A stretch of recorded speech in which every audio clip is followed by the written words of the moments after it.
એકવાર રાજા ભોજ કોઈ કારણસર ભૂકુંડ નામના જ્યોતિષી ઉપર કોપાયમાન થઈ ગયા. એમણે ભૂકુંડને હાથીના પગ નીચે કચડી નાખવાનો આદેશ આપ્યો. પરંતુ કવિ કાલિદાસના મત પ્રમાણે ભૂકુંડ નિર્દોષ હતો. એમને રાજાની આ શિક્ષા ગમી નહીં. એમણે છાના માના કેદખાનામાં જઈ અને ભૂકુંડને એક સલાહ આપી અને ગુપ્ત રીતે પાછા આવી ગયા. બીજે દિવસે સવારે દરબાર ભરાયો. હાથીના પગ નીચે કચડી નાખવા માટે ભૂકુંડને જેલમાંથી બહાર લાવવામાં આવ્યો. ભૂકુંડે રાજાને વિનંતી કરી, મહારાજ, મારે આપને એક અરજ કરવાની છે. રાજા ભોજ બોલ્યા, શિક્ષાથી બચવા સિવાય બીજું કંઈ કહેવું હોય એ કહી શકે છે. ભૂકુંડ બોલ્યો, મહારાજ, હું પ્રખર જ્યોતિષી છું. રાત્રે જેલમાં બેઠા બેઠા જ એક ગણના કરી અને શ્લોક બનાવ્યો છે, જે આપ સાંભળો એવી મારી વિનંતી છે. આમ બોલી ભૂકુંડે શ્લોક સંભળાવ્યો. શ્લોક સાંભળી રાજા ભોજે ભૂકુંડને તરત જ છોડી દીધો. એ ઉપરાંત એની સુરક્ષા માટે પાકો બંદોબસ્ત કરી દીધો.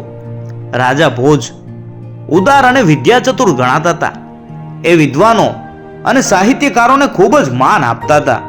એમના દરબારમાં નામાંકિત કવિઓ, વિદ્વાનો, જ્યોતિષીઓ, ગણિત શાસ્ત્રીઓ વગેરે હતા. એમાંના 9 પ્રખ્યાત વિદ્વાનો નવરત્ન કહેવાતા. રાજા ભોજના સમયમાં કાવ્ય સાહિત્યની બોલબાલા હતી. રાજા ભોજ કોઈ પણ નવા કવિ કે વિદ્વાનોની રચના પર 1 લાખ સોના મોરનો પુરસ્કાર આપતા હતા.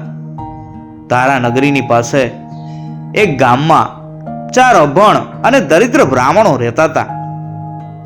ગરીબાઈ એવી હતી કે એમને કોઈ વખત એકટાણું કે ઉપવાસ કરવો પડતો હતો.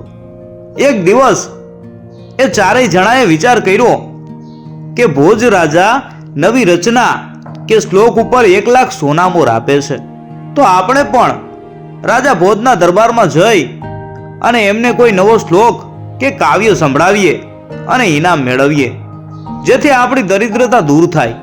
આમ વિચારીને 4 મિત્રો ભાથાના પોટલા બાંધી તારાનગરીના રસ્તે ચાલી નીકળ્યા. એમણે વિચાર્યું કે એક શ્લોક કે કવિતા બનાવવી એમાં શી મોટી વાત છે, રસ્તામાં જતા જતા બનાવી લઈશું. 4 જણા આમ વિચાર કરતા ચાલ્યા જાય છે. તારાનગરીની નજીક આવતા સાંજ પડી ગઈ. એમણે સવારે દરબારમાં જવાનું નક્કી કરી અને કોઈ સ્થળે રાત પસાર કરવાનું વિચાર્યું. સામે એક ઉજ્જળ શિવાલય હતું. 4 જણા ત્યાં જ રોકાયા અને વિચારવા લાગ્યા કે જેવો આવડે એવો શ્લોક બનાવી દઈએ. 4 જણા એકબીજાના સામું જોઈ રહ્યા છે. આવડે તો શ્લોક કે કવિતા રચે ને, તેઓ કવિ નહોતા, એમ ભણેલા પણ નહોતા. ખૂબ માથાકૂટ કરી જોઈ, પણ એક લીટી પણ પૂરી કરી ન શક્યા. છેવટે નિરાશ થઈ અને માથે હાથ દઈને બેઠા. ત્યાં તો એક જણ બોલ્યો, આપણે ભોજનને કારણે દુખી છીએ. રાજા પાસેથી આપણે ભોજન માગવું જોઈએ, માટે શ્લોક પણ એના આધાર ઉપર જ રચવો જોઈએ. આમ કહી એણે થોડીક વાર વિચાર કરી અને અડધી પંક્તિ કહી સંભળાવી. ભોજનમ દેહી રાજેન્દ્ર, હે રાજા, અમને ભોજન આપો. આ સાંભળી બીજો બોલ્યો, ઘી અને દાળ પણ સાથે જોઈએ. એણે પણ વિચાર કરી અને થોડું જોડી દીધું. ધૂત સૂપ સમન્વિતમ, એટલે કે ઘી અને દાળ સહિત. હવે આગળ શું લખવું? એ બિચારા ગરીબ બ્રાહ્મણો વધુમાં વધુ દાળ અને ઘી જાણતા હતા. હવે ભોજનમાં આગળ શું માગવું? ખૂબ માથાકૂટ કરી છતાં એમની સમજમાં કંઈ ન આવ્યું. એ મૂંઝવણમાં મુકાયા કે 2 પંક્તિનો શ્લોક હોય અને હજુ તો એક જ પંક્તિ બની છે. હવે શું કરવું?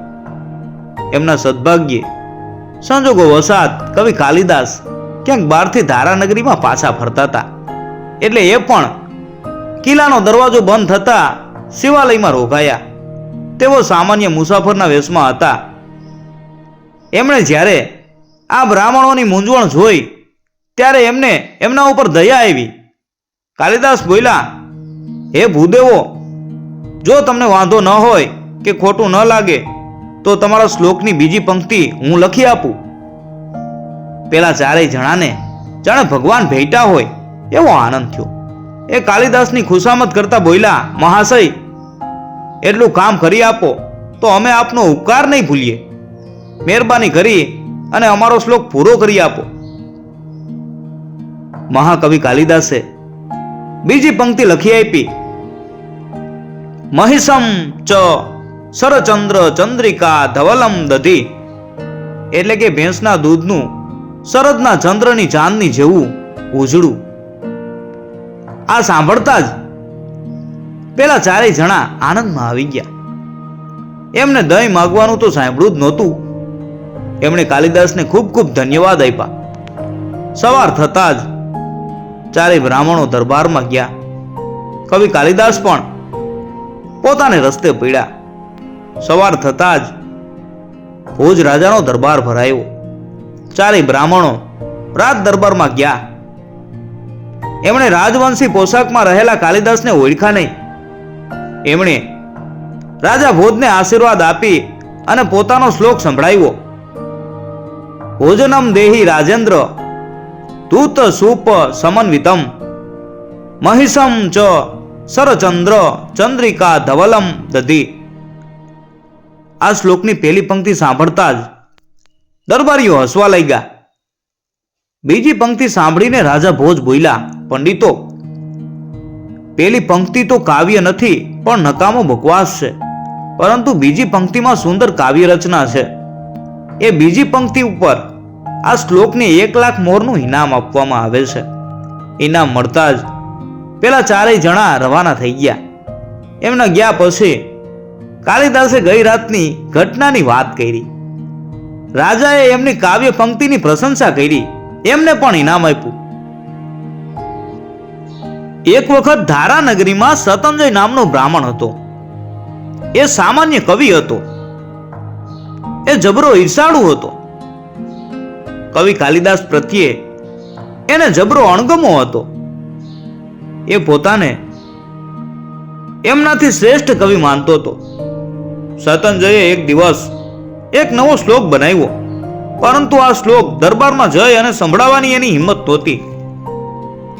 એણે પોતાના એક શિષ્યને શ્લોક આપી અને કહ્યું, આ શ્લોક તું રાજાના દરબારમાં જઈ અને બોલજે. રાજા તને 1 લાખ રૂપિયાનું ઇનામ આપશે. સતંજયે આપેલો શ્લોક લઈ અને પેલો શિષ્ય ચાલી નીકળ્યો. સંજોગો વસાત કવિ કાલિદાસ પણ એ જ રસ્તેથી દરબારમાં જઈ રહ્યા હતા. તેઓ સતંજયના શિષ્યને ઓળખતા નહોતા, એમ પેલો શિષ્ય પણ કાલિદાસને ઓળખતો નહોતો. રાત દરબાર નજીક આવતા પેલા શિષ્યએ કાલિદાસને કહ્યું, મહોદય, આપ તો કોઈ રાજપુરુષ લાગો છો. કૃપા કરી અને મને પણ આપની સાથે દરબારમાં લેતા જાઓ. મારા ગુરુ સતંજયે આ શ્લોક મને રાજાને સંભળાવવા માટે મોકલ્યો છે. શ્લોક બદલ રાજા ઇનામ આપશે.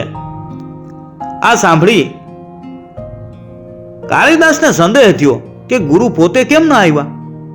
શિષ્યને મોકલ્યો છે માટે આમાં કોઈ ભેદ હોવો જોઈએ.